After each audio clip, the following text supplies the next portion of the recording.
बोले उस दिन भरी सभा में जब मेरे कपड़े उतारे जा रहे थे, मुझे निर्वस्त्र किया जा रहा था, पितामह आप वहाँ मौजूद थे, आप उपस्थित थे। तो धर्म की ये जो सुंदर व्याख्या अब आप दे रहे हैं, उस समय क्या हो गया था? उस समय तो आपने एक शब्द भी नहीं कहा।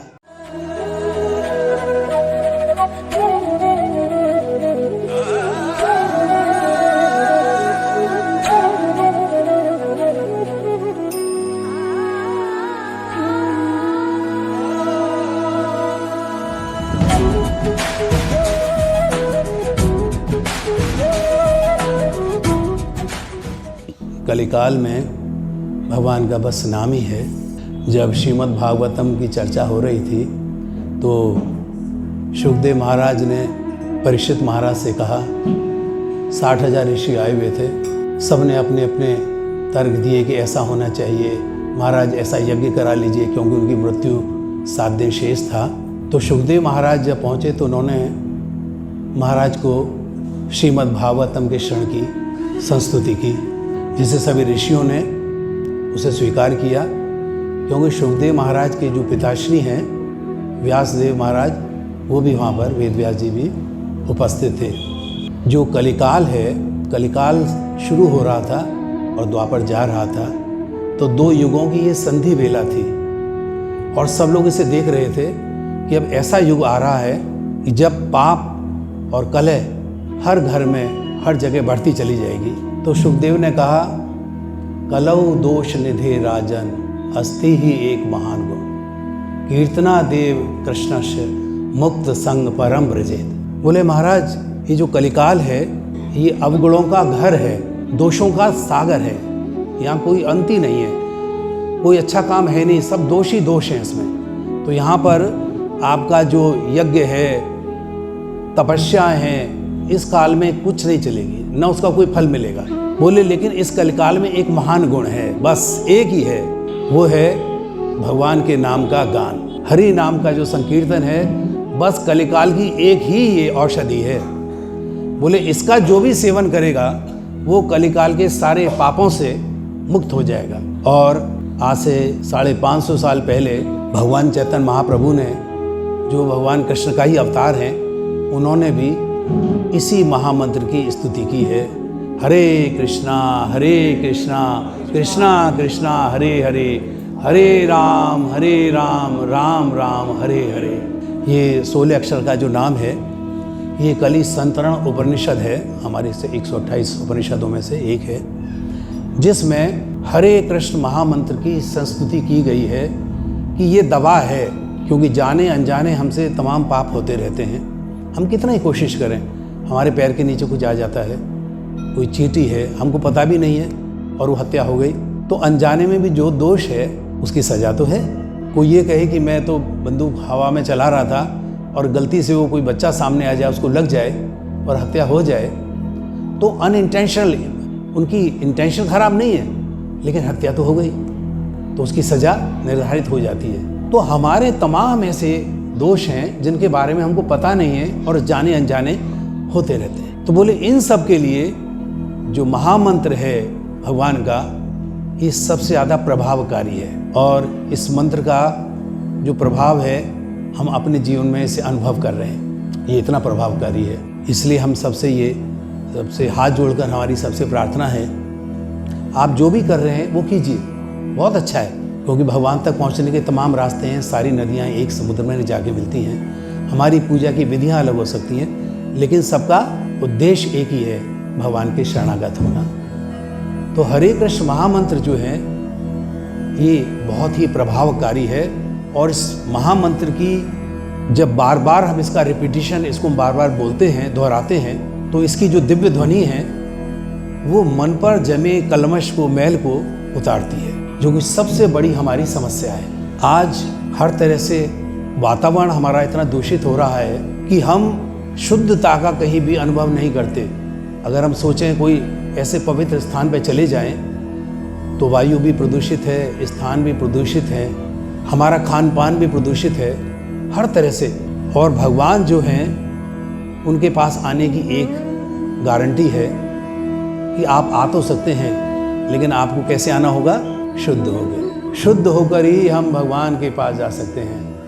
क्योंकि भगवान दिव्य हैं और हम भौतिक जगत के पापों से घिरे हुए जो प्राणी हैं, इतने पापाचरण हैं हमारे कि हमारे मन के ऊपर वो जो कलमश है वो चढ़ा हुआ है, वो उतरता ही नहीं। शास्त्रों में कहा गया है कि 84 लाख योनियों के बाद ये देह मनुष्य की हम लोगों को मिलती है। पहले बचपन में हम जब ये सुनते थे तो इसको बड़ा हल्के में लेते थे, लेकिन बाद में ये समझ में आया कि मानव देह इतनी आसानी से नहीं मिलती। करोड़ों वर्ष बीत जाने के बाद इस देह का नंबर आता है जो आपको मिल गई है, और थोड़ा सा समय इसके लिए हमारे पास है।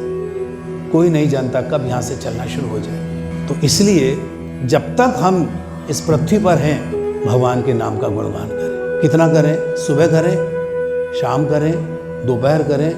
भगवान ने कहा नहीं, सततम कीर्तयन्तश्च, लगातार। भगवान गीता जी में साफ कह रहे हैं कि लगातार अगर मेरे नाम का आप जाप करोगे तो आप पापों से बच जाएंगे, कलिकाल के दोषों से मुक्त हो सकते हैं।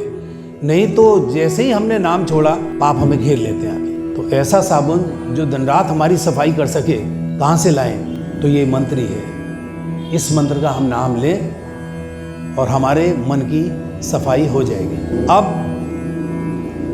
मन की सफाई हो जाएगी, खाली मन की सफाई से काम हो जाता है? भगवान ने कहा बाह्य आभ्यंतर शुचि, ये कहते हैं यानी शरीर के बाहर ये भी शुद्धि चाहिए, शुचिता, और शरीर के अंदर में सफाई दोनों तरफ से हो, पवित्रता दोनों तरफ से हो, तब हम शुद्धता की ओर, हमारी शुद्धिकरण हमारा शुरू हो। वो कैसे हो? तो भगवान ने गीता में 14वें अध्याय में हम लोगों को ये भी बताया है कि हमारा खान पान कैसा हो। ये भी एक युक्ति है। तो ये जो जिस हम अष्टांग योग की हम बात करते हैं, भगवान ने अष्टांग योग की भी संस्तुति की है। आप ये भी कर सकते हैं, जिसे ध्यान कहते हैं, ध्यान योग में हम जा सकते हैं। लेकिन सबसे सरल ये है कि हम जो है अपना जो आहार है इसे शुद्ध करें। आहार शुद्ध है, सत्व शुद्ध हो। अगर हम आहार को शुद्ध करेंगे तो हमारा मन जो है, हमारा जो अस्तित्व है, ये शुद्ध हो जाएगा। तो आहार शुद्धि के लिए क्या करें? तो भगवान इसमें हमको 14वें अध्याय में इसके बारे में हम सब लोगों को उपदेश दे रहे हैं। जो अर्जुन ने निमित्त बन के हम लोगों के लिए सुना है, वो हमारे लिए कहा गया है कि आप लोग कैसा भोजन करें। तो भगवान ने कहा देखो भैया, आपके अंदर, हर प्राणी के अंदर एक घेरा है माया का, जिसने हम सबको घेरा हुआ है, और उस माया के 3 पाश हैं, फंदे हैं हमको जकड़ने के, तमोगुण, रजोगुण, सतोगुण। पिछली बार भी हम इसके ऊपर चर्चा कर चुके हैं। इसलिए हम जब भी किसी चीज को ग्रहण करते हैं तो उसमें इन तीनों चीजों का समावेश होता है। या तो कुछ सतोगुण जाएगा, अथवा कोई रजोगुण जाएगा, या तो तमोगुण का प्रवेश हमारे अंदर होगा।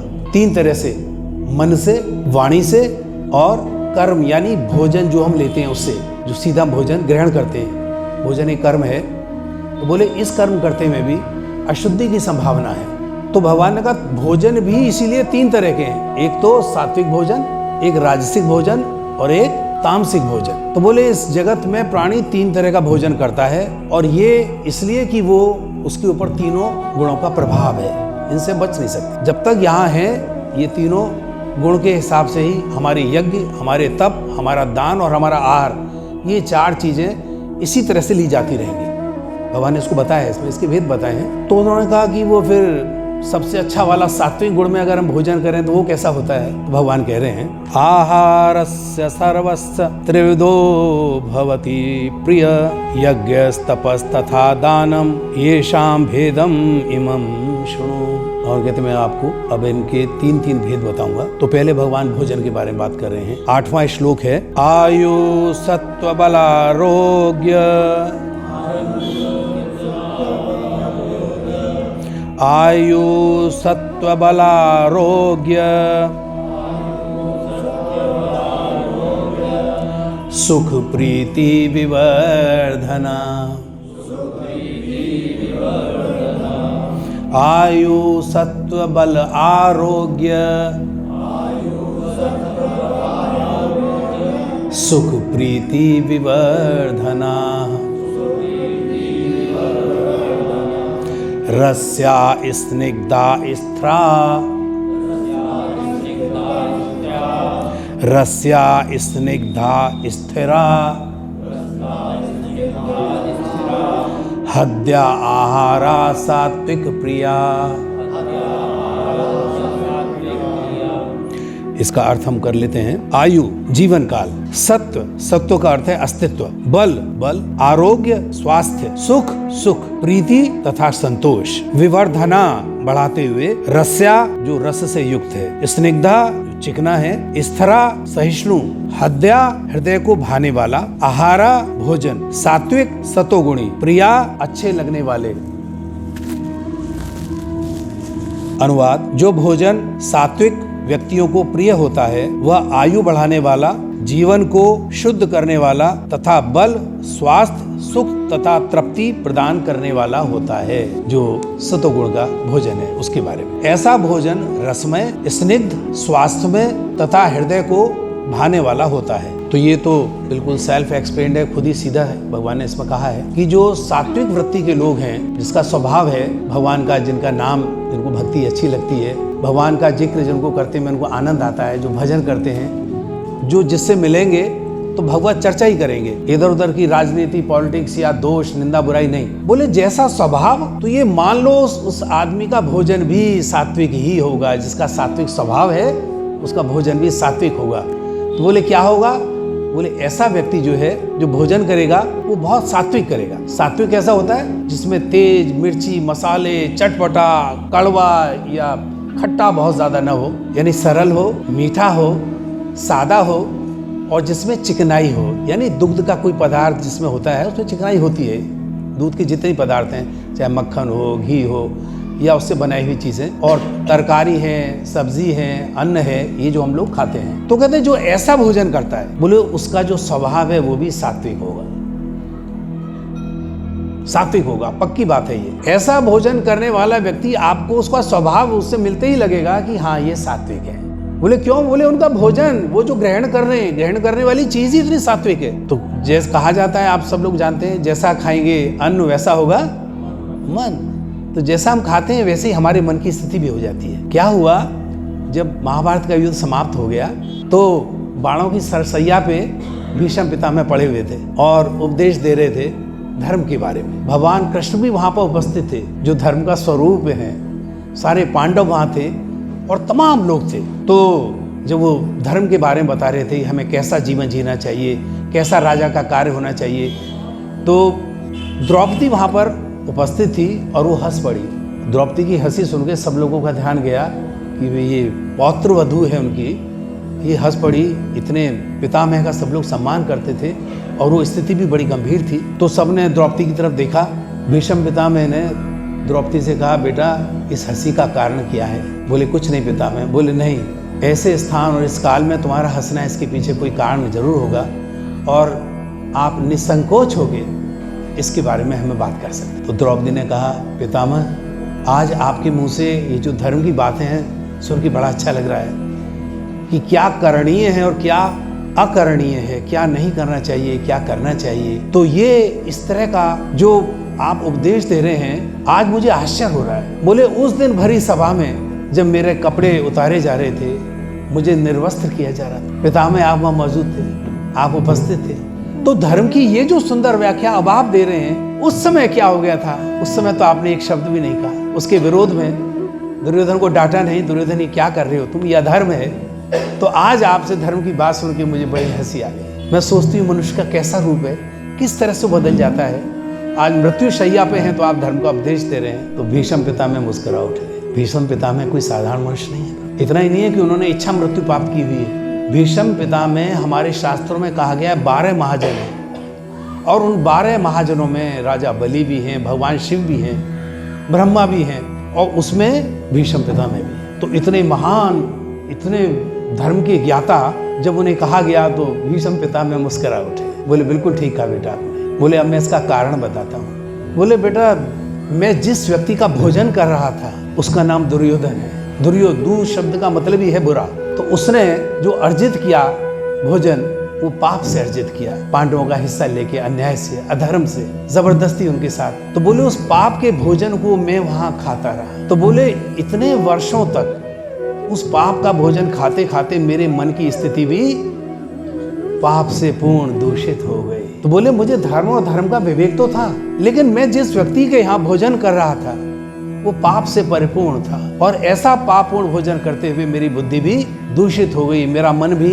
दूषित हो गया। तो बोले बेटा इसलिए उस समय जो अधर्म हो रहा था तो बुद्धि भी मेरी अधार्मिक हो गई थी, पापपूर्ण बुद्धि थी, गलत अन्न खा रहा था पापी का, इसलिए मैं धर्म का साथ दे के वहां विरोध नहीं कर सकता। तो ये अन्न का प्रभाव है, हम जैसा खाते हैं उसका हमारे पर क्या असर। जब भीष्म पितामह जैसे धर्म ज्ञाता उनकी बुद्धि पापपूर्ण अन्न खाने से दूषित हो सकती है, तो हम लोगों के बारे में जो दिन रात जाने अनजाने जिनसे पाप होते रहते हैं, और कुछ तो हम जानबूझ के करते ही हैं, तो हमारा जो भोजन है जो हम कमा के लाते हैं जिसे हम खाते हैं तो उसमें पाप का अंश नहीं जाता होगा, अवश्य जाता है। इसीलिए हमारे यहाँ वैदिक शास्त्रों में ये संस्तुति की गई है कि जो भोजन पककर रसोई में आपकी थाली में आता है उसके ऊपर एक बार विचार जरूर करना।